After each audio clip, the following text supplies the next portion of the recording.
Today on the Design and Prosper podcast, we are carrying on with our discussion on all things print. This is part 2 of print production for designers, where we focus on getting your processes right for high-end results. You're listening to Design and Prosper, episode 140. Hey, I'm Kris. And I'm Donna. Welcome into this beautiful space where we have open and honest conversations about running a graphic design business. We'd love to help you throw imposter syndrome to the curb and position yourself as a high-end graphic designer. Yes, and each week we'll share empowering advice, practical tips, and strategies to help you thrive in business.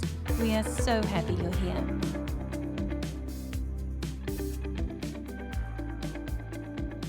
Hello. Hey, everybody. Hello, welcome back to this juicy discussion. Yes, so if you haven't already, go back and listen to episode 139, which is part 1 of our print production episode. So in that episode, we talk about the different types of printing, the different types of printers that you might want to work with, and tips about working with them, like building a relationship with your printer. So be sure to go back and have a listen to that one. Yeah, head back. And today we are talking about all things being savvy with your production, right? Getting on top of production.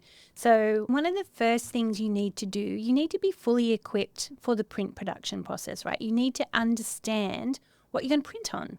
So the best way to start is to have paper samples in your house. Yeah. In the house. We want paper samples, okay? In your studio. In your studio, right? In the studio house. So what we want is to make sure that, we talked about in the last episode, talking to our printer and saying, who are your main suppliers? Let's get their paper samples in the studio.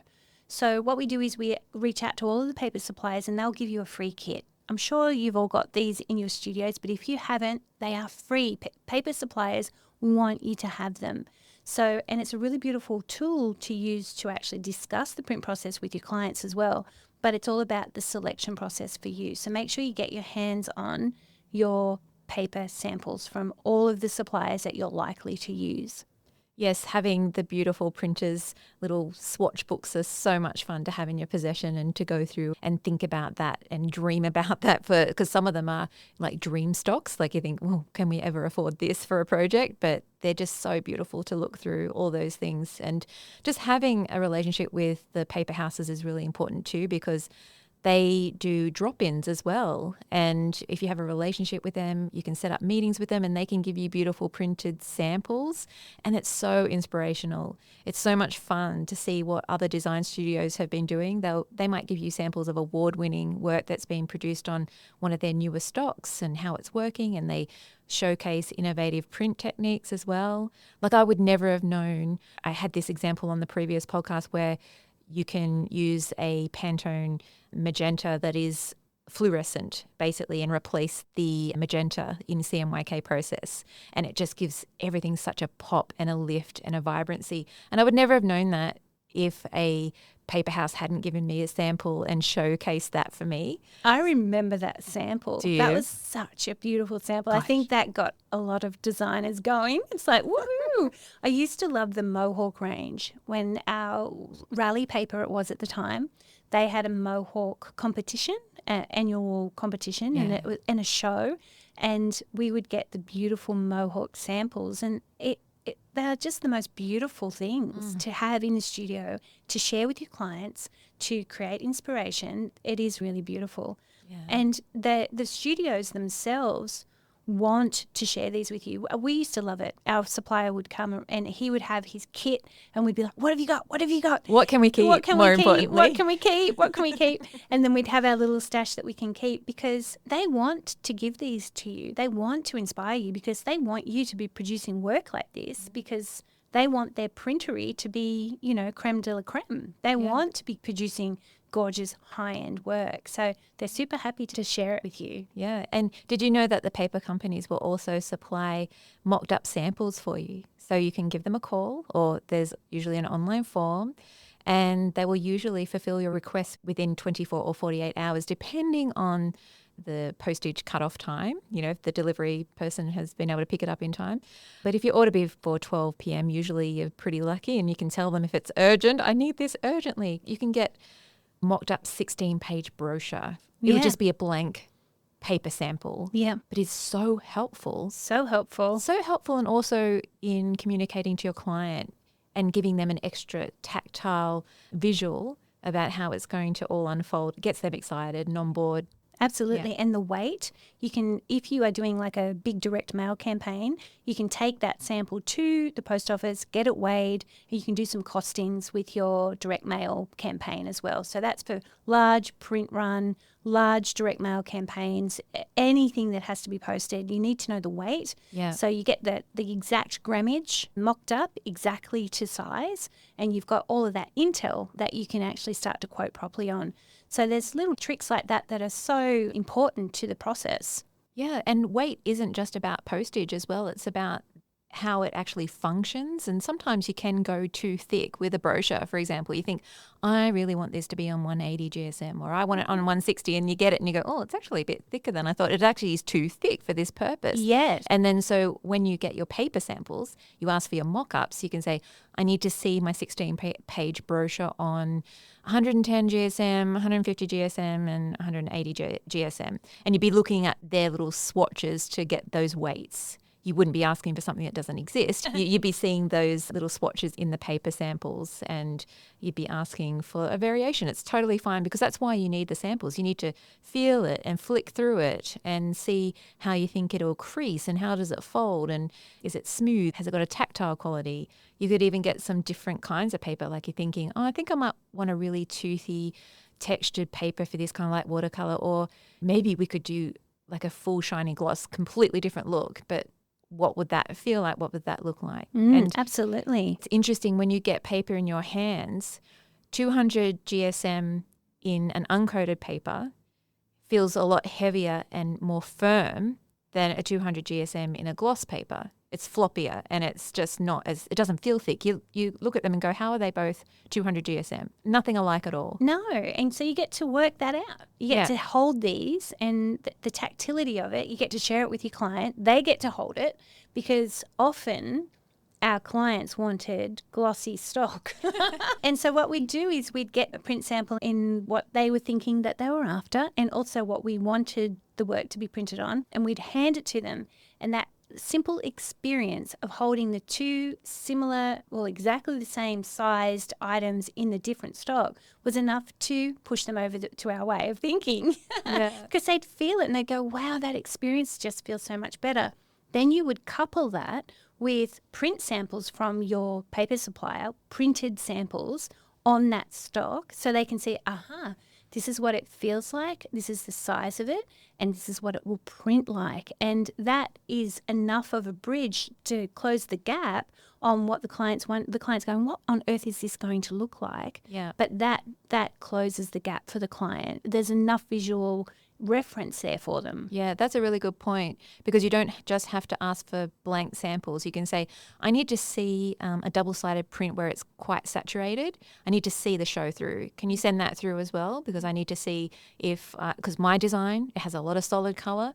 I need to make sure that it's going to work on this paper. And the show through that Kris just mentioned then, if you're unfamiliar with that term, is it's where the ink is so heavy you can see it on the other side of the paper. So in a catalogue or a booklet or a brochure, it's really important that you don't have that show through coming through. There have been times when I've actually wanted the show through. I'm like, okay, what stock will give me that impression on the other side so that I can actually use that in my design? Like that translucency. That translucency, and it's coming from the other page. So, hey, whatever floats your boat. But it's the mock-ups that give you that intel that you can share with your clients. So it's really important to tap into that. It's a free service. Yeah. Yeah. Just another thing on paper, when you're dealing with certain printers, a lot of printers, I'll have to say, they will try to convince you to use glossy paper. They want you to use glossy coated paper for most jobs, because it makes their projects look really sharp. They're all about sharpness and color saturation, no matter what, whether it's appropriate or not. That's a job done well. If it's glossy and it's sharp. Yeah, it's like signage people.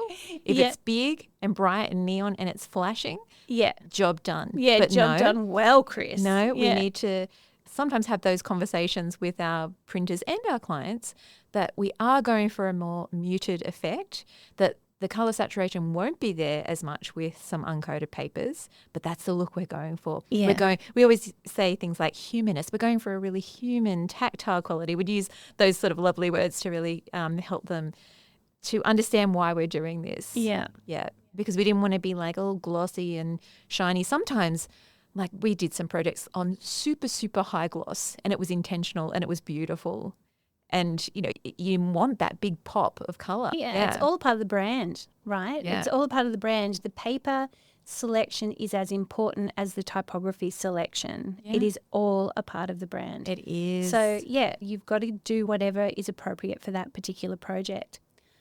Okay, let's look at our number one tool in our toolkit when it comes to printing. Well, in particular, offset printing. Okay. Do you need a Pantone kit? The $1 million question. Yeah, absolutely. Short answer, yeah, you do. Yes, you've got to have one. Yeah. If you're working predominantly with print work, we absolutely recommend investing in a Pantone kit. But here's the biggie. It's not a one and done purchase. I want to preface this whole conversation about your Pantone kit with you're going to need to purchase it again in the future. It's an ongoing investment because the colours will fade over time, just like a good pair of jeans. It's a cost to your business. It's a cost to your business. It's not one and done. Get yourself a Pantone kit and be prepared to do it again and again. Yeah.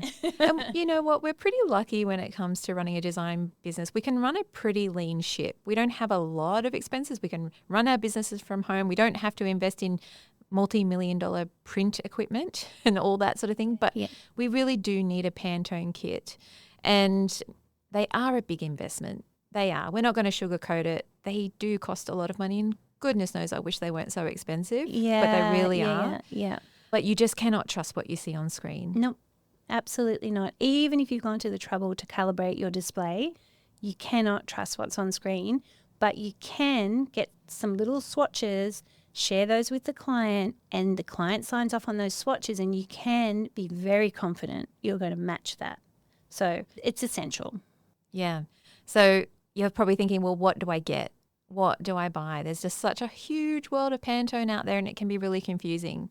So what we recommend, the bare minimum Pantone guidebooks we recommend is the Colour Bridge Guide Set in both coated and uncoated. Yeah. You really need both because what this set will do is that it will provide the solid Pantone colour and then it will provide its closest match in CMYK so you can see them side by side. It's not the full set of Pantone colours in this set, but it's a pretty good. It's a good one. It's a good beginner set. Yeah. And we use that one a lot, the Pantone to CMYK, because what can happen is you might have a client that has an extensive brand collateral rollout and some of the things might be able to be printed on offset, but there might be some things that they'd like to be printed digitally, which we all know digitally needs to be CMYK generally, okay? Yeah. So we need to know, and especially colours like I think we mentioned in the last episode, blue, green, orange, they're tricky. Purple, well, blue becomes purple, scary stuff.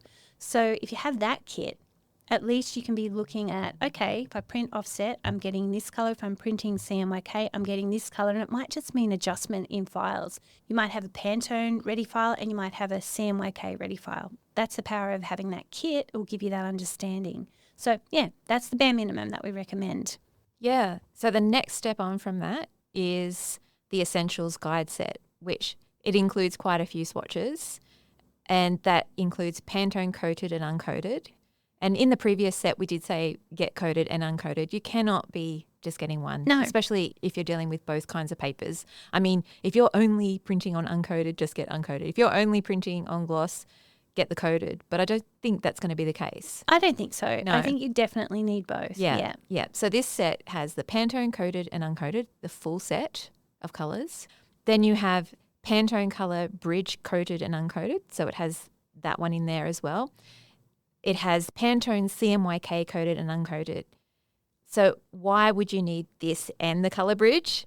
is because there are just so many more colours in the CMYK guide set. And when you think about CMYK, it's infinite, really. Yeah. Like it's just infinite. Yeah. You cannot actually have a swatch book with all, maybe you could be a very fat swatch book, but Never say never, Kris. there's so many variations, Yeah. right, of those 4. It's very mathematical, but you can tweak and play. Anyway, that's a different subject altogether, of like getting into the nitty-gritty of changing CMYK colours. But my preference, I actually didn't like using the colour bridge. So my preference was to have the Pantone CMY coded swatch book, and then I would compare it with the Pantone coded swatch book instead of using colour bridge. Yeah. Only because I liked the flexibility of choosing more colours, because you know what? I'm a fussy colour person. I'm a little bugger when it comes to colour, right? And I never was satisfied with the choice in the colour bridge. Yeah. I was like, nope, want more. Disagree. Yeah. That's I it. firmly disagree. And I want to go one step further, and I want to adjust it further. I'm going to like not make it 10K. I'm going to make it 13K. Yeah. That's how I'm going to get my colour. That's it. And if you can't afford that next step to get this kit, you can obviously have a play yourself and push and play, but this gives you the option to see what it's going to be like in print. Obviously, that's the point of the Pantone books. We will pop the link to the Pantone website in our show notes for you. Yeah. Now, the final one, the super deluxe option, would have to be the Pantone reference library, which is what we had in our studio, or I had in my studio, which contains all of the above plus pastels and metallic swatches. And this was the key for the way that I like to do my presentations to my clients, was the tear off color chip folders. They're an investment, but boy, they are incredible, which you basically take each project to the next level when you can tear off the color chip swatches, and you can purchase the individual pages if you're using colors over and over again. Yeah, replace them.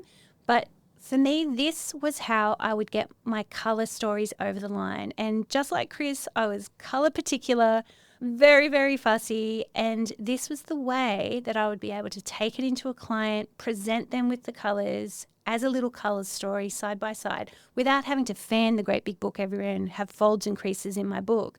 I was able to tear out my little colour chips, which, okay, I'm a princess, but I absolutely love this option. If your studio can afford this option, definitely go for this. Yeah. And, the pastels are beautiful. So beautiful. And you don't know they exist unless you can see them. I mean, you can see them online and that sort of thing. But I tell you what, once we got our metallic swatches, there was no stopping us, especially in the 2000s. Absolutely. We went to town with those metallic swatches. There was like rose gold and these blue metallics. Beautiful. And we went crazy. Yeah. Anyway, it's a whole lot of fun. They are very expensive. And you know how Donna was saying before, you've got to replace them. And you're like, why? Why do I need to replace them? They actually do fade. They do become quite inaccurate. And we learnt this the hard way. We were using old Pantone books because we're like, they're fine, a little bit dog-eared and whatever, and pages starting to fall out. So what happened with us is we chose a blue from our trusty, very old Pantone swatch books, and it was completely wrong. And it got printed. No. And it really was wrong. Oh, no. And it was because of our Pantone. We didn't know what went wrong. We were blaming the printer. We provided the Pantone colour. What's happened? And then we looked at their Pantone books, and they were really trying to help us, figure out what has happened. Yeah. Looked at our Pantone books, looked at their new fresh ones. Oops.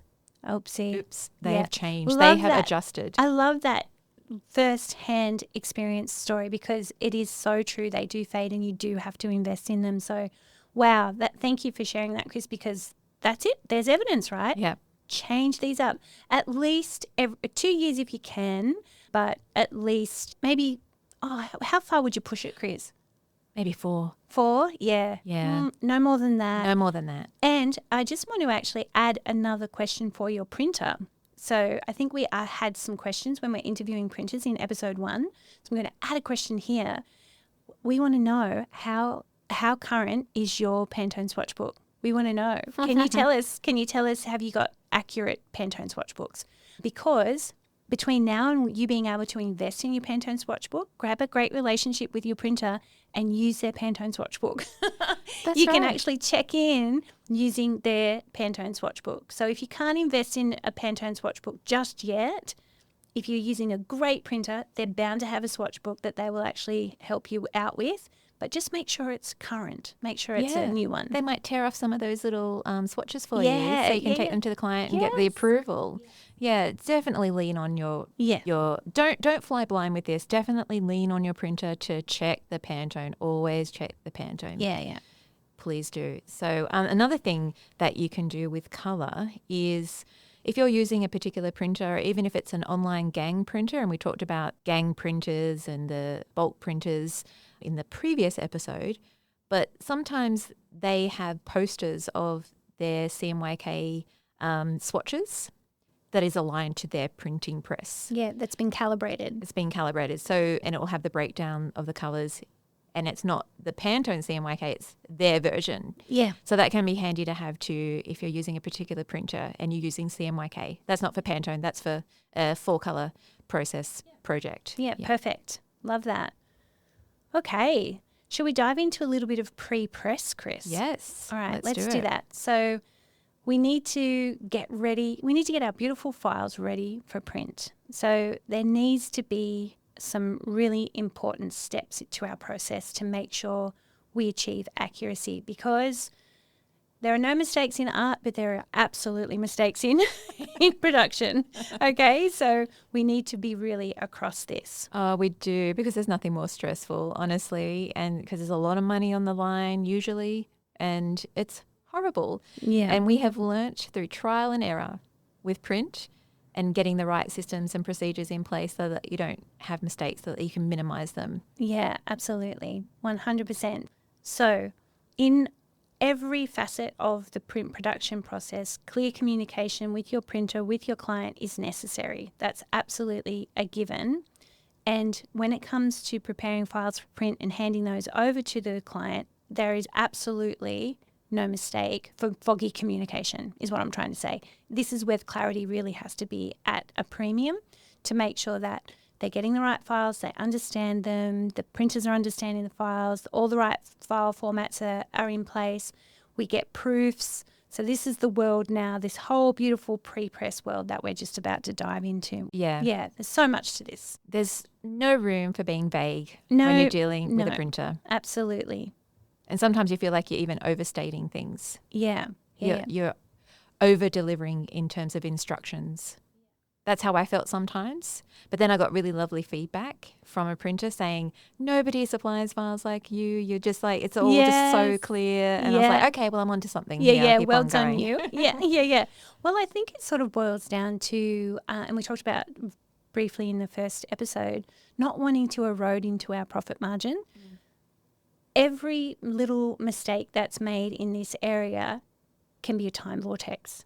And that time, unless it is not your fault, can eat into your profit margin, as well as financially printing is expensive. So we want to over-explain things because we don't ever want to have to eat into our profit margin. We want to be right from the gate, right out of the gate.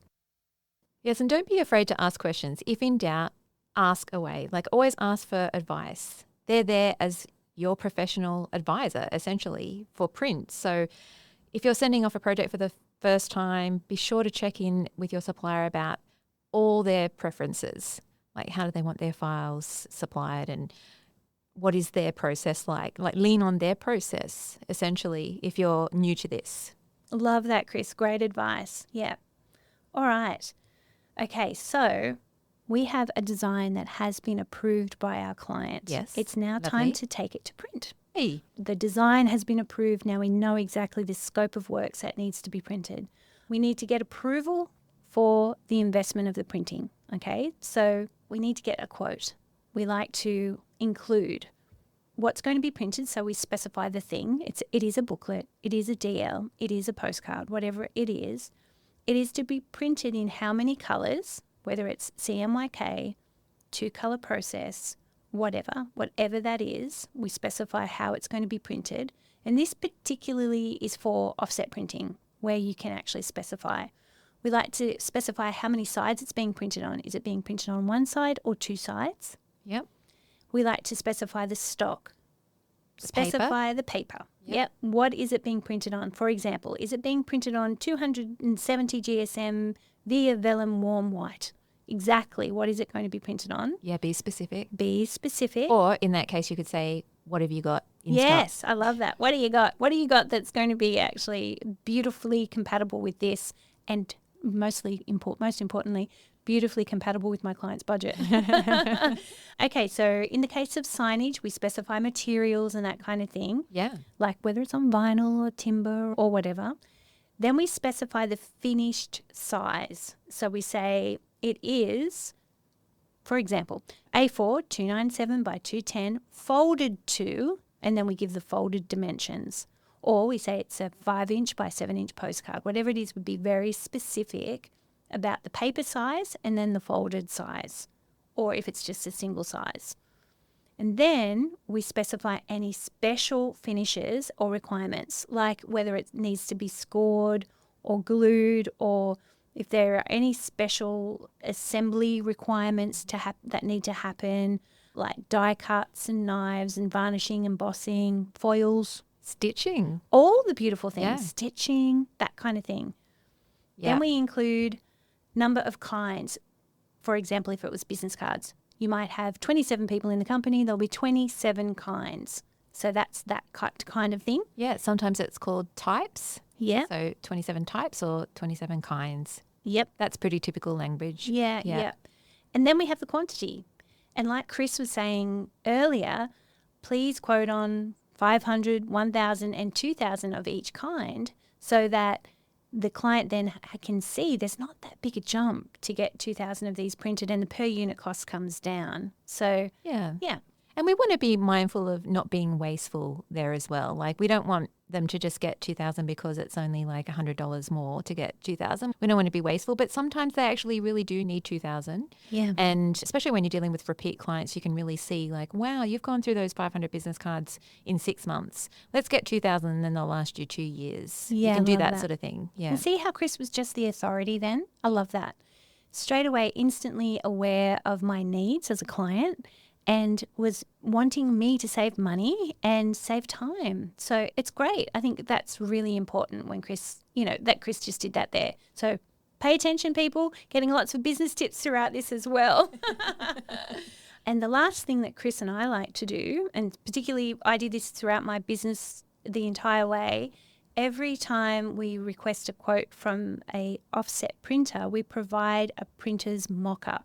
And what that is essentially is a mock-up of how we see that piece appearing. So it's off our little laser printer, in-house laser printer. Or inkjet if you've or got one. inkjet if you've Yeah. got one. It can be to scale, so it could be 50% of actual size, whatever. It doesn't need to be the actual size. Can be black and white as Can well. be black and white, and we literally mock it up so that the printer can see a folded mock-up of what this thing that we're hoping for is going to look like. This is really important because they need to be able to see the order of the pages and how things are going to land. Like, I've had things printed when something's been upside down, because of the way that they did the setup for the files. And when you have a mock-up, you're like, you didn't follow the mock-up. Yes, that's right. Yeah. The pagination was this way. Yes. So mock-ups are essential, and I'm not sure that all studios include them, but we do.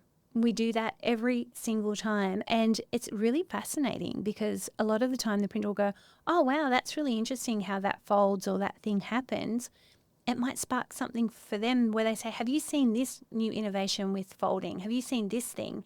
And it might not mean that happens for that project, but it's that constant collaboration you're in because they're seeing what you're doing and they're getting excited by it, and accuracy. It's all about accuracy. But I love it. I love the layered approach to being really involved in the print process. Means you're exposed to more of it. Yeah. I love that. Yeah, and we were always just pushing the envelope with layout and folds and seeing what we could get away with. And sometimes it's complicated and it's really hard to show on screen in Yeah. a file what Yeah. has to happen. Yeah. Where there's supposed to be scored, where it's supposed to be scored and folded, and all those sorts of things. So, Yeah. Yeah. it's always Yeah. a good idea to do a mock-up. Yeah. Beautiful. So we've got our quotes from our suppliers. The next step in the process is now to send our quotes off to the client to get their approval. So you have to make a decision here. Are you wanting to charge markup on your print production? Are you wanting your client to liaise directly with the printer so that you don't have to be responsible for the payment of the printing? Or are you happy to be a conduit between the supplier and your client? So there's a few options that you can choose. Yeah, it really depends on your business model. You get to decide what you're comfortable with. Yeah, absolutely. For us, no matter what, we like to charge a print management fee because we're liaising with the printer, we're getting quotes, we're forwarding quotes, we're doing all of those things. So there definitely needs to be a print management fee regardless of which process you choose when it comes to payment. So we mentioned this in the first episode, how print production is expensive, really expensive. And we can actually find ourselves in a position where we're holding payment for a client when we really shouldn't be. So you have to look at your business model and decide exactly how you want to handle this. And it's our desire worldwide that designers get the printing payment up front before any printing happens. So there's never any delay with that. Printing just simply should not happen until the print is paid for. Yeah. Yeah, because you don't want to be in debt to a printer because your client hasn't paid for their printing yet. And it'll feel like it's on you. Even if the client is supposed to be paying the printer directly, you're going to feel that pressure of they haven't paid. The printer will let you know they haven't paid. That client hasn't paid. Exactly. It's stressful. It's so stressful. It's so stressful. So here are a few models for you to choose from. One, where you are happy for your client to liaise directly with your printer. All you need to do is forward the quotes that you receive once you're happy with them directly to your client and then introduce them. They then liaise thereafter with finances. It's that simple. You don't have to be involved in that side of the business. Yeah, you stay out of the financial part of the printing process. And like Don said, you do charge a print management fee for all your liaising and looking after the print process so beautifully. Yeah, absolutely. The second one is where you are more of a conduit. So all of the information gets funneled through your business to your client, and your client's information gets funneled back through your business to the printer. Now that requires a bit more management, but sometimes you want to protect your clients a little bit more and you don't want them dealing directly with your printer or to the printer. So it's actually nicer for you to be a conduit. Yeah, and you might find that some clients get really stressed having to deal with the printer. They don't want to know anything about it. It's part of your service. It's part of your service, exactly. So that the client feels like they're dealing directly with you, but payment goes directly to the supplier. So there's no markup, you're still completely out of it, but you're holding hands. You're holding hands for everybody and taking care of everybody. Now, the final one is this option is where you manage the whole process and you include markup and the client pays you. Then you pay the printer. Yep.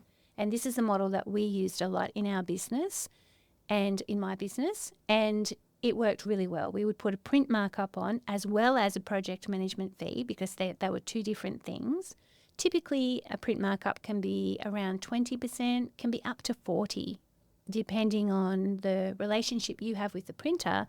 If you're getting really beautiful wholesale rates, then your markup can be the equivalent of what the recommended retail for that print would be, which can fluctuate between 20 and 40%, depending on the relationship you have with your printer. And look, it can be a really lovely revenue source for you. It could be part of your business model that you have a percentage of print production that's coming through your business. It can be really lucrative. Yeah.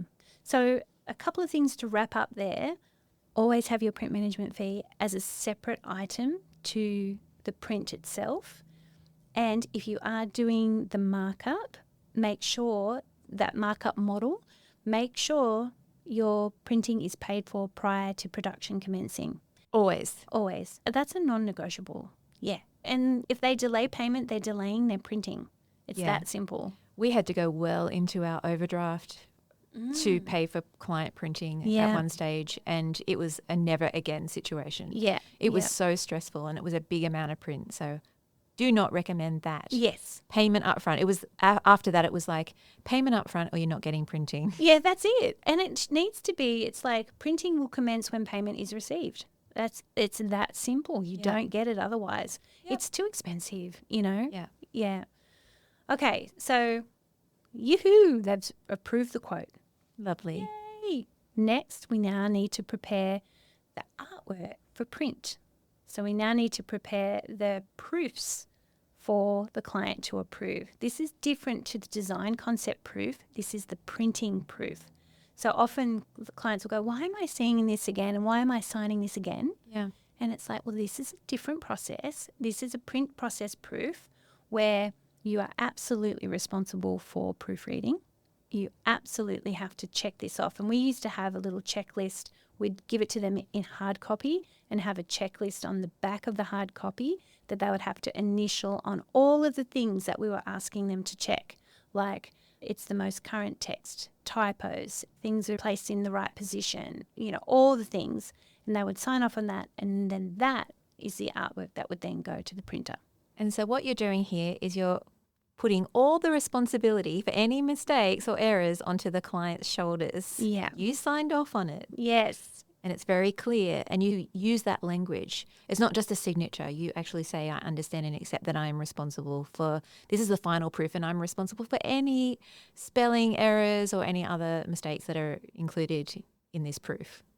Because you're saying to them, this proof is what's going to print. Love it. It's going to be just like this. Absolutely. That's exactly right. So that said, we now want to get our file ready for print. Actual print. So this is the file that we send off to the printer. So we have a very extensive pre-press checklist that we go into a lot of detail inside the Academy in our Print Savvy Kit. But things like, we'll give you some tips, things like checking that the bleed is there, checking that the resolution is correct, checking that the file format is correct, checking that the print-ready colours are correct. Check all the colours within the document. This process is really detailed, but you need to go in and double check if you've got CMYK, if you've got Pantone, what's in the document. You don't want any stray colours in that You file. don't want stray colours. You know what? That is what we used to pride ourselves on when we did our finished art. Our files would go off. The only colours included in the file were the colours in the document. Yeah. That's it. Not a gazillion other colours that we were playing with, just colours that were going to be printed. And no stray elements as well. Yeah. Like if you've got an Illustrator file and you do Command Y and you can see everything in outlines, which I was just reminded of the other day because a beautiful member of the Academy posted in the Facebook group in the community, what has happened to my file? And it was Command Y. She'd accidentally done a Command Y. And then everybody was like saying all these things like, oh, you've got it in outline mode, you've got it in outline mode. And then there's this big conversation about, I love outline mode, and it's so important when you're doing logos, and it's so important, to find all those little stray elements. Yeah, I love outline mode, I have to say. I love hanging out in there. I know, because you want to make sure that your file is really beautifully clean and put together. Yeah, absolutely. Pro tip, when you are thinking about scaling in your business and you want to get a junior designer or a midweight designer or any designer for that matter, ask to have a look at a few of their files and then go into outline mode and just have a look at the chaos or lack of chaos behind there. And if it's nice and clean and the joins are all really beautiful, we are Illustrator nerds here, Kris and I. Yeah.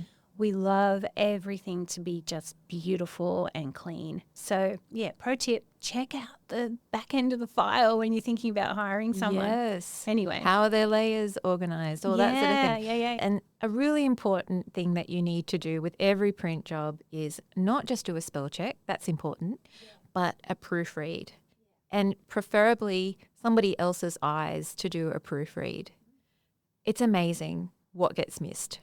Even if everybody's doing a proofread. But oftentimes we're on a deadline, we've got to get this thing to print, and otherwise it's not going to be printed in time, and things get missed, and they get missed by the client, they get missed by you, and they get missed by the printer. So it is really good. It's happened. It's happened. We used to pay a professional proofreader for all of our projects, and we would include that in our quoting, and we would get a professional proofreader to sign off, and they would sign off. They would be accountable.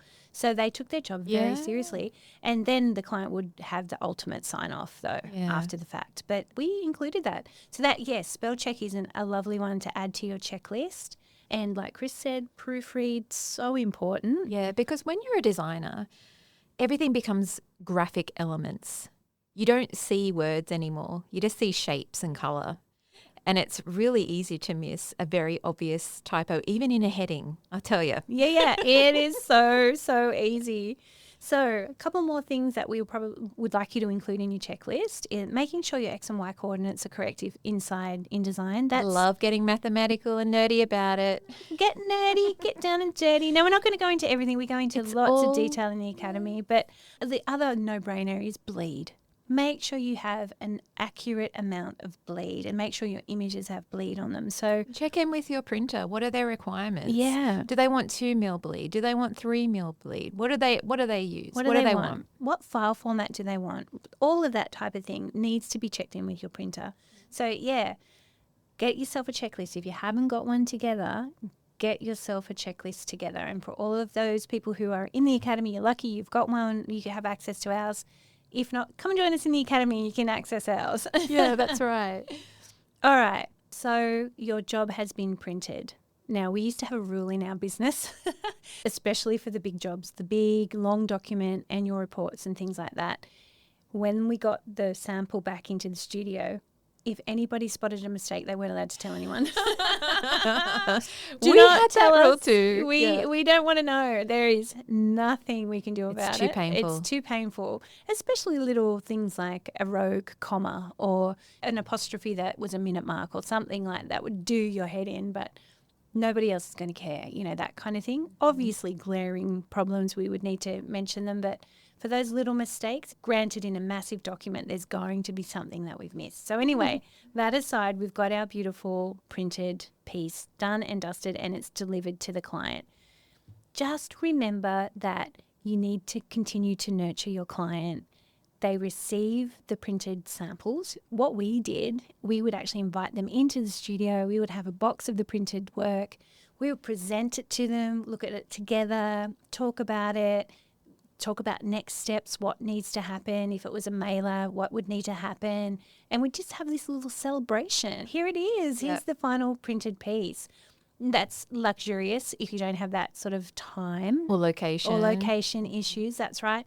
That they get sent off to the client, and then make sure you follow up with a lovely touch point where you actually get to discuss with them how they like it, what their impression is, the whole thing, a little wrap up of where it's at. So make sure you do that. Don't just allow it to land in their offices and not know when. I always wanted to know when. Oh, yeah. What time. I want to be on top of it. I personally would love to give them the printed piece myself. I prefer that too. Yeah. So where possible, do that. But if it's not possible, just be across it. Just know when it's being delivered. Yeah, where possible, I always wanted to see it first. And our printers were really good about that. Good. Yeah. They babied us a little bit. We had the same printer for a lot of the time. And that's the other thing. Your printer will hold back at least or do an extra 15 samples for you at least. Just have an extra little run so you've got some samples in case you want to share them with prospective clients, in case you wanted to send them out for proposals and things like that. Make sure you get at least half a dozen to a dozen. Yeah, and actually that's a really good thing when you're placing the order. Make sure you specify that. It could be a question to ask as well when you're working with a printer. Will you provide me with some samples? Because I want to make sure that I have some for my portfolio. Yes, that's right. And some of the big long form documents that they do, you might only get 1 or 2 samples. You might not get many. But if your printer was really generous, you'd get, sometimes you would get half a dozen if it was long form. But if it was a smaller job, you'd get up to 12, no problem. They'll just include a stack and give them to you. They always print more than what the amount is, always. Yeah, absolutely. So then wrap the whole thing up in a beautiful bow and make sure the client feels really seen and heard through the entire process. That's the key. Yeah, and it's not the end of the relationship. Yeah. I love that you're following up, that Donna mentioned to follow up and to make sure that you continue and nurture the relationship. And then it's like, what's next? What's next? That's exactly right. And then have a scheduled touch point in your calendar for maybe 2 weeks out. How's it going? How has that print material been received? Have you got any feedback for us? That kind of thing. We're all about those scheduled touch points after we finish a project. Yeah. Yeah. I think that brings us to the end. I think so, Yeah. Kris. I hope that you enjoyed that print management series, all things print. So we weren't expecting it to be 2 episodes, but Yeah. it definitely needed to be. Yeah. So reach out if you have any follow-up questions. We can answer them on a future Q&A episode. We'd Yep. love to hear from you.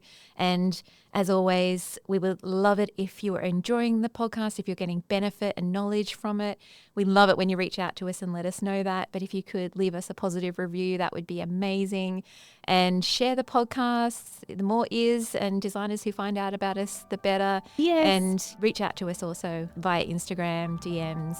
We'd love to hear from you. Yes, we would absolutely love that. Until next time, be brave, be courageous, and get excited by your next print project. Yeah. All right, everybody. See ya. Bye.